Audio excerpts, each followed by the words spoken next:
Magandang araw mga kapatid. Sa panahon ngayon, maraming kabataan ang naniniwala na sila lamang ang nakakaalam kung ano ang tama para sa kanilang buhay. Kapag pinayuhan ang magulang, nagagalit kapag sinaway, nagre-rebelde. Kapag pinagsasabihan, iniisip na pinakikialaman ang kanilang kalayaan. Ngunit sinasabi sa Biblia na hindi lahat ng ating kagustuhan ay tama. Minsan, ang gusto niya ay maaaring magdala ng sakit, kapahamakan at pagsisisi. Okay mga kapatid, bago ko pala ipagpatuloy ay pamagatan na lang natin na ito na hindi lahat ng gusto mo ay tama. Ayon nga sa Kawikaan 14 verse 12, may daan na tila matuwid sa isang tao, ngunit ang dulo niyaon ay daan sa kamatayan. Unang-una, kapag ang damdamin ang nasusunod, nagiging mapanganib ang desisyon. Nakita natin ang mga balita kung paano nauuwi sa karahasan ang galit, sama ng loob at paghihiganti. Ang bullying ay mali, ngunit mali rin ang pagganti ng karahasan sa karahasan. Ayon nga sa Roma 12 verse 19, huwag kayong maghiganti, mga minamahal, kundi bigyan daan ninyo ang puot ng Diyos. Kapag hindi natin hinayaan ang Diyos na gumabay sa ating emosyon, nagagawa natin ang mga bagay na habang buhay nating pagsisihan.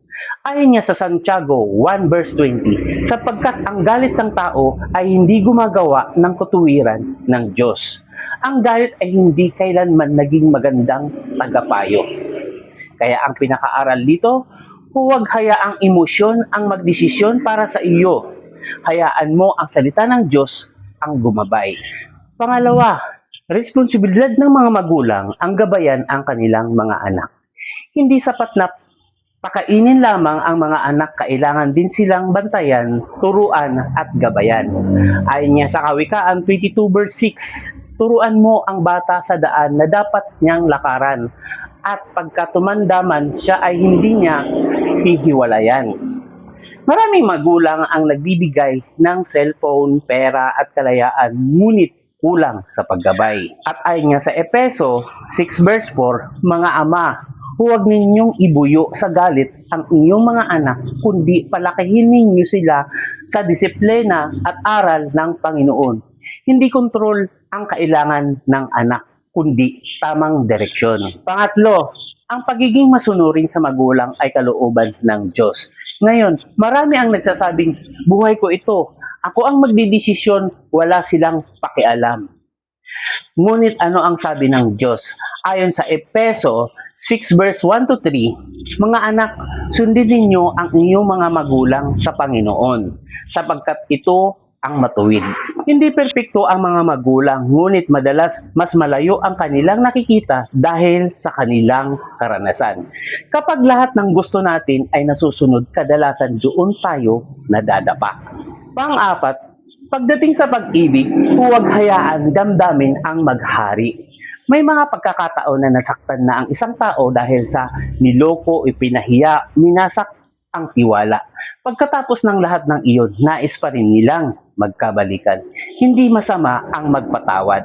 Ayon nga sa Colosas 3 verse 13, magpatawaran kayo sa isa't isa gaya ng pagpapatawad sa iyo ng Panginoon. Ngunit tandaan, ang pagpapatawad ay hindi nangangahulugang ibabalik agad ang tiwala. Ang tunay na pagsisisi ay may pagbabago. Ayon sa Mateo 3 verse 8, patunayan ninyo ang iyong pamumuhay na kayo'y nagsisi na.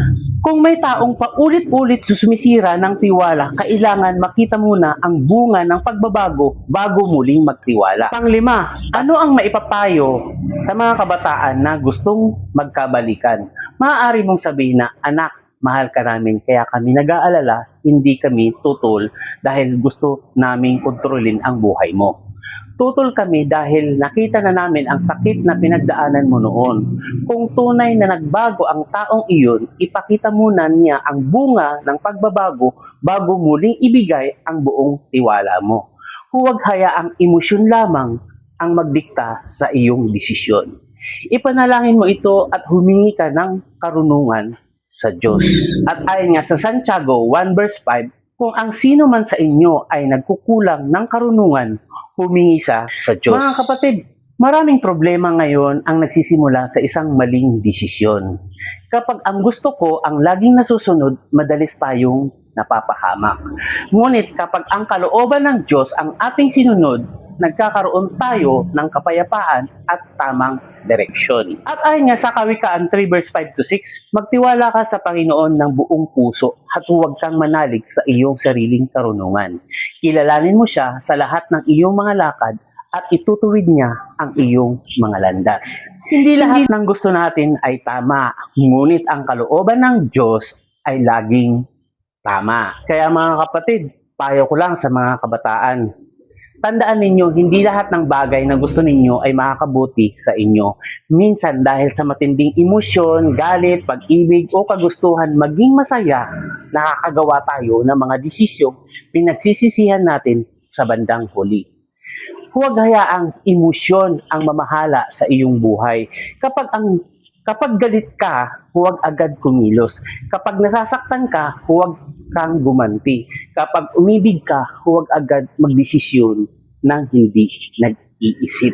Tulad nga ng sinasabi sa Kawikaan 19 verse 2, hindi mabuti ang magkaroon ng sigasig sa walang kaalaman. At ang nagmamadali sa kanyang mga paa ay nagkakasala. Kung ikaw ay binubuli o nasasaktan ng ibang tao, huwag mong isipin na ang paghihiganti ang solusyon. Ang karahasan ay hindi nag-aalis ng problema, bagkos ay lalo itong nagpapalala. At ayon naman nga sa Roma 12 verse 21, huwag kang padaig sa masama, kundi daigin mo ng mabuti ang masama. Sa usapin naman ng pag-ibig, huwag hayaan bulagin ka ng damdamin. Kung may taong paulit-ulit kang sinasaktan, niluloko o pinapahiya, huwag mong isara ang iyong mga mata sa katotohanan. Ang tunay na pag-ibig ay may kasamang paggalang, katapatan at pananagutan. At ayon nga sa unang Korinto 13 verse 4 to 6, ang pag-ibig ay matiisin at mabait. Hindi nagagalak sa kasamaan, kundi nakikigalak sa katotohanan. Pakinggan ninyo ang inyong mga magulang. Hindi man sila perpekto, madalas ay may nakikita silang panganib na hindi ninyo nakikita dahil sa kakulangan ng karanasan. At ayon nga sa Efeso 6 verse 1, mga anak, sundin ninyo ang mga magulang sa Panginoon, sapagkat ito ang matuwid. At higit sa lahat, bago kayo gumawa ng anumang malaking desisyon, itanong ninyo muna, ito ba ay ayon sa kalooban ng Diyos o ayon lamang sa gusto ko? At eto nga mga kapatid, inuulit ko ang salitang Kawikaan 3 verse 5 to 6. Magtiwala ka sa Panginoon ng buong puso mo at huwag kang manalig sa iyong sariling karunungan.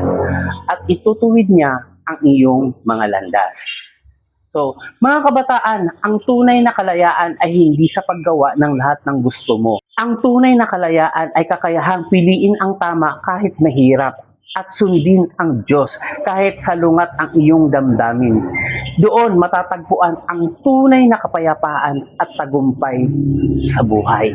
Minsan, ang puso o damdamin natin ay mapanlinlang kaya humingi tayo ng tamang gabay mula sa Panginoon. Lalo na sa mga kabataan, tandaan natin na hindi lahat ng pagkakataon ay tama ang sinasabi ng ating mga puso o damdamin. Minsan, ang damdamin ay maaaring magdala sa atin ng mga maling desisyon kapag hindi ito ginagabayan ng Diyos. Kaya, bago tayo kumilos, magmahal, magalit o gumawa ng mahalagang pasya, humingi muna tayo ng karunungan at gabay mula sa Panginoon. At ayon nga sa Jeremiah 17 verse 9, ang puso ay magdaraya ng higit kaysa lahat ng bagay.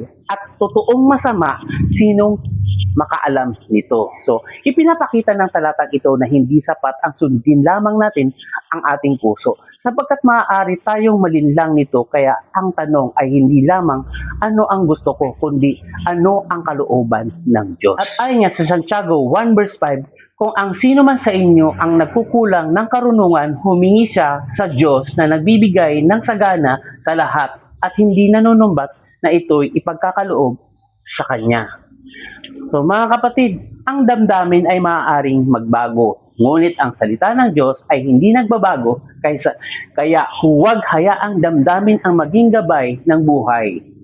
Hayaan ang Diyos ang manguna sa bawat desisyon. Mga kapatid, ang damdamin ay maaaring magbago, ngunit ang salita ng Diyos ay hindi nagbabago. Kaya huwag hayaang damdamin ang maging gabay ng buhay.